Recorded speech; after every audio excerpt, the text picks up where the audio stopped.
Bismillahirrahmanirrahim. Assalamualaikum warahmatullahi wabarakatuh. Siang ini kita akan menangani kasus IB berulang. Coba saya. Ini sudah 3 atau 4 kali. Jadi dugaan kita adalah estrusnya panjang. Jadi jangan mengikuti buku saja ya. Kalau di buku diktat waktu diklat IB itu biasanya 12 jam dari birahi, 24 jam paling lambat, setelah itu terlambat. Enggak. Jadi kita ikuti fisiologi dari sapi ini, mulai dari gerak-gerak, praestrus, kemudian ngangkrok, dan timbul tanda 3A di kelaminnya, abang, abuh, anget, kemudian keluar lendir bening.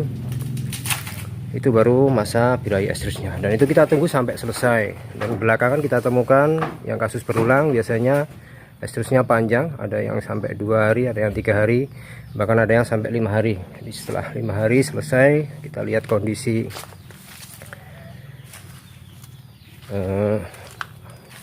keadaan 3A-nya selesai, lendirnya sudah tidak lagi bening, sudah enggak kental, baru kita inseminasi.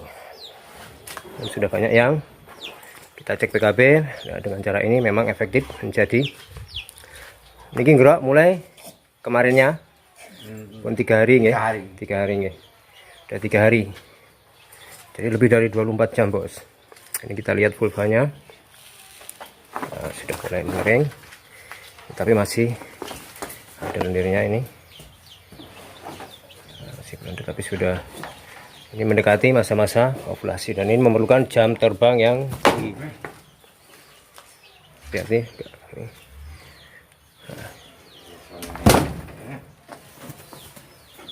Baik, kita eksekusi, kita IP.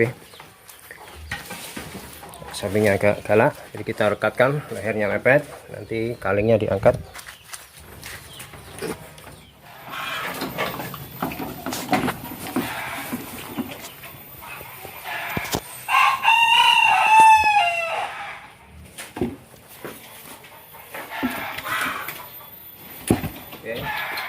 Oke, kita injekan di uterus kanan, uterus kiri. Nah, ini uterusnya juga panjang, jadi kita jangan ditaruh di posisi 4, jadi kita maju saja, apa? Taruh di uterus kanan, taruh di uterus kiri.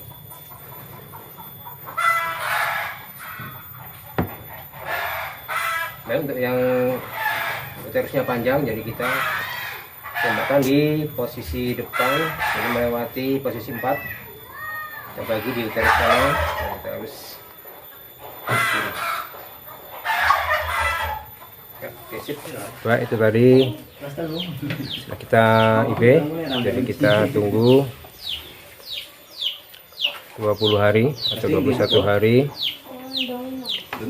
Kalau nanti tidak ada tanda birahi lagi, insya Allah itu tanda jadi. Kita tunggu 3 atau 4 bulan, lalu kita adakan PKB.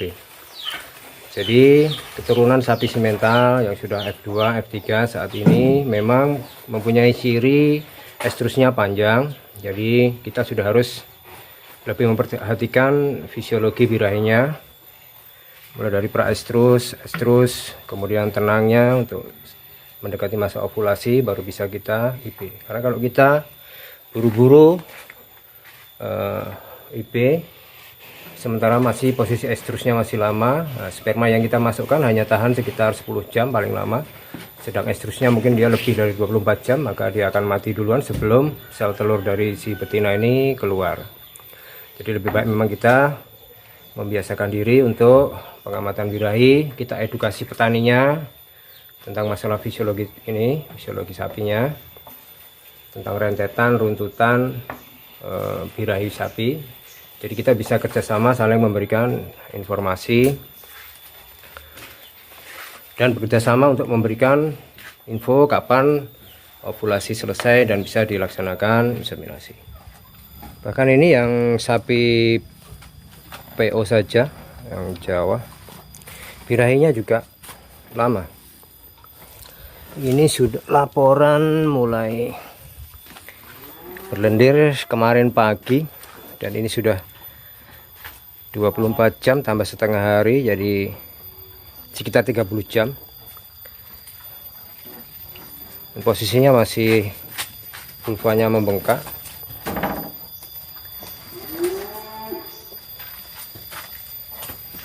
Dan masih keluar lendir bening juga.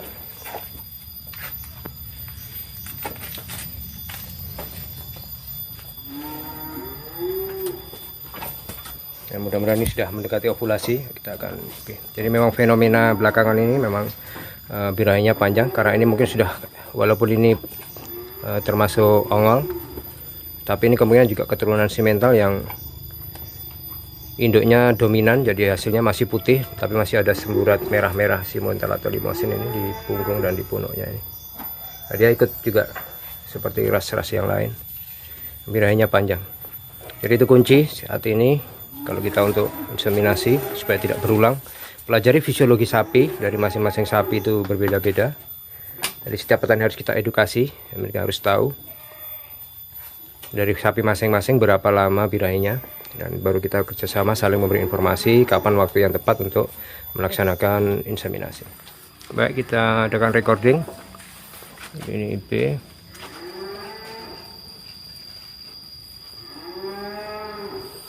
Tanggal 18 Januari 2021.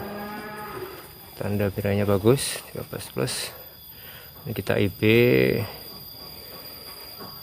30 jam dari birahi simental dari Singosari. Maxwell Pak ya.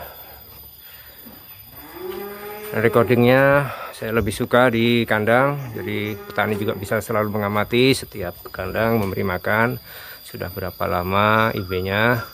Nanti 21 hari dari tanggal ini yang mengamati birahinya lagi, di kemaluan juga di gerak-geriknya. Dan jika sudah mulai tenang 3 atau 4 bulan dari bulan ini, kita akan adakan PKP. Dan untuk sapi PO seperti ini putih, kalau di daerah sini itu adalah sapi simental dan limosin yang anakannya itu harganya tinggi. Nah, yang cocok kalau pengalaman saya memang sebaiknya diberikan bibit simental, karena nanti akan lebih, badannya lebih lebar. Kemudian juga kalau yang bubble-nya resesif, dominan dari sperma jantannya, masih akan bisa keluar simental dengan ras yang bagus. Kalau diberi limosin, kebanyakan anaknya akan kecil, kakinya kecil, badannya kecil, berwarna merah, tetapi bungurnya juga masih hitam mengikuti induknya. Dan ini hasil anaknya yang dulu betina darah. Nah, ini rasanya sudah bagus, kepala putih, kaki putih, ekor putih, pertumbuhannya juga bagus, dan bisa badannya lebar seperti ini sebentar. Baik, sudah dilur.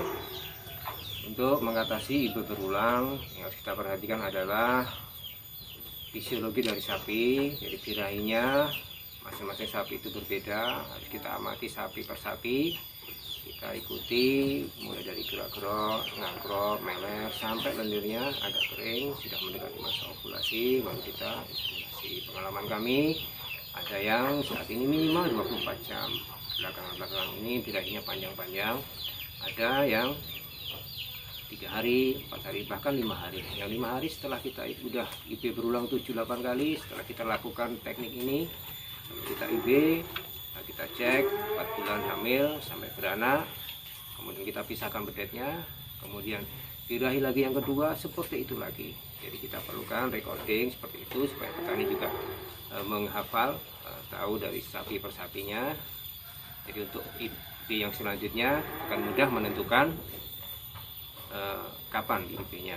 Kemudian yang paling penting juga adalah tertib untuk pemisahan bedet. Saat bedet usia sudah 4 bulan harus segera kita pisahkan jauh dari induknya, supaya induknya segera bisa memulihkan kondisi tubuhnya dan segera birahi. Dan saat kita inseminasi dengan cara yang tepat, maka tidak akan terganggu dan tidak akan terjadi kejadian bunting semu. bunting semu ini lebih merugikan daripada yang IB berulang. Sepertinya dia jadi, kita sudah tidak mengamati birahi dan sampai menunggu 9 bulan. Itulah kerugian kita memberi pakan, tenaga, waktu, biaya selama 9 bulan. Kalau IB berulang hanya 21 hari tidak jadi, dia memberikan tanda birahi. Nah, tentunya teknik-teknik seperti ini harus bisa kita terapkan supaya kita benar-benar bisa menguber untuk produksi 1 tahun 1 pedet. Semoga bermanfaat kita semua. Silakan kritik komentarnya, jangan lupa baca di deskripsi keterangannya. Semoga bermanfaat buat kita semua. Wabillahi taufiq wal hidayah. Assalamualaikum warahmatullahi wabarakatuh.